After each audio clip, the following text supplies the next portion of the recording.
এখন ইউরোপের ফুটবলের আপনি যদি সেরা 5-এর মধ্যেও হিসেব করেন বা সেরা 10-এর মধ্যে বিতর্কে আমরা না যাই, 4টা ইয়াং ফুটবলারই এখন রিয়াল মাদ্রিদের।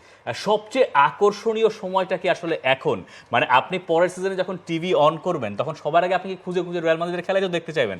মানে ডেফিনেটলি যে দল রিয়াল মাদ্রিদ বানিয়েছে, ফ্লোরেন্তিনো পেরেজ যা করলেন তার এই দ্বিতীয় আমলে, ক্রিস্টিয়ানো রোনালদো যখন 2008 সালে এসেছিলেন ম্যানচেস্টার ইউনাইটেড থেকে, তখন একরকম ব্যাপার ছিল। তখন ফ্লোরেন্তিনো পেরেজের সেকেন্ড আমল চলছে, তিনি আরেকটা গ্যালাকটিকোস তৈরি করবেন, রোনালদো এলেন, কাকা এলেন, এদের সবাইকে নিয়ে একটা লম্বা সময় রিয়াল মাদ্রিদ শাসন করলো। তবে এবারের ব্যাপারটা একটু আলাদা। রিয়াল মাদ্রিদ যেভাবে তরুণ ফুটবলারদের ওপরে ইনভেস্ট করেছে এবং তাদের সঙ্গে তাদের যে লম্বা চুক্তি, এমবাপের সঙ্গে 2029 সাল পর্যন্ত চুক্তি হয়েছে, এনরিক আছেন সেই দলটায়, এবং তরুণ দলের তরুণদের আসলে অবস্থা কি, একজনের বয়স দেখেন, এনরিকের বয়স 17, আর্দা গুলার 19।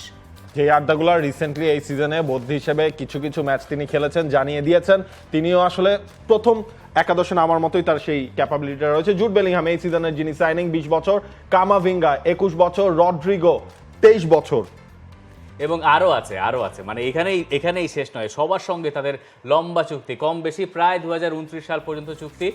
Federico Valverde, Aurelien Tchouameni, Eder Militao, Vinicius Junior. কথা হচ্ছে যে এত সব তারকা, এটা কি গ্যালাকটিকোদের তৃতীয় যুগ কিনা? সেই জায়গায় আসলে কাকে কোথায় কে জায়গা দেবে, রিয়াল মাদ্রিদ আসলে কোন ফরমেশনে খেলবে, কয়েকটা ব্যাপার তো এখানে আলোচনার প্রসঙ্গ এসেই যায়। দেখেন কাকে জায়গা দেবে, এটা হচ্ছে সবচেয়ে বড় একটা কোয়েশ্চেন। এই জায়গায় দেখেন টনি ক্রুজ এই সিজনে আসলে তিনি তার রিয়াল মাদ্রিদ চ্যাপ্টার ক্লোজ করে ফেললেন। লুকা মডরিচেরটা এখনো আসলে কোনো কিছু শিওর না, নাচোরটা এখনো কোনো কিছু আসলে আলটিমেটলি শিওর না। দানি কারভাহাল একমাত্র হচ্ছে ধরেন কারভাহাল, এবং আপনি যদি হিসাব করেন থিবো কোর্তোয়া, আমরা যখন হচ্ছে একটা প্রবাবল 11 আমরা ধারণা করতে পারি যেটা, সেখানেই মনে হয় সবচেয়ে বেশি বয়স আসলে তাদের। এছাড়া বাকি সবাই ওই 26-27-এর নিচে।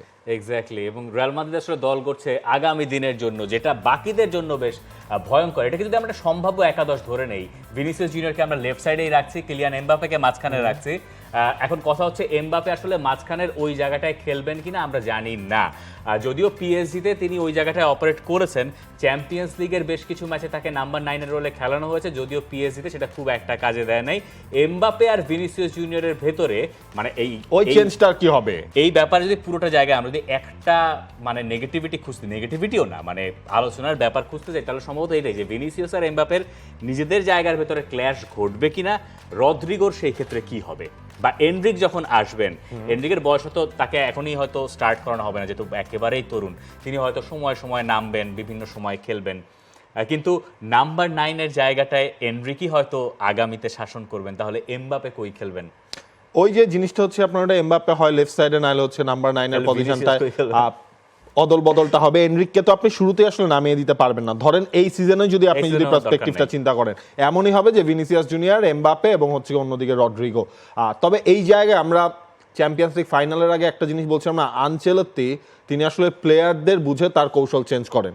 মানে দেখবেন হয়তো ভাই এমবাপ্পে আসার পর নতুন কোন ফরমেশনেও তিনি চলে যান কিনা সেটাও আসলে বোঝা যায় না, মানে যেভাবে ওয়ার্কআউট করবেন। এক্স্যাক্টলি, হয়তো এমবাপ্পে আসার আগে থেকেই তিনি সেটা প্ল্যান করেছেন, কারণ আরো একটা সিজন তো কার্লো আনচেলত্তি তো থাকছেন, ওটা প্ল্যান আউট করেই সেটা আসলে করা হয়েছে। এই তরুণ দলটা সামলানোর জন্য বোধহয় এই মুহূর্তে দুনিয়ায় কার্লো আনচেলত্তির চেয়ে ভালো কেউ আর হতে পারেন না। Real Madrid, Kylian Mbappe, Carlo Ancelotti, সবকিছু নিয়ে আপনাদের কাছে জানতে চাই কত দূর যাবে এই দলটা।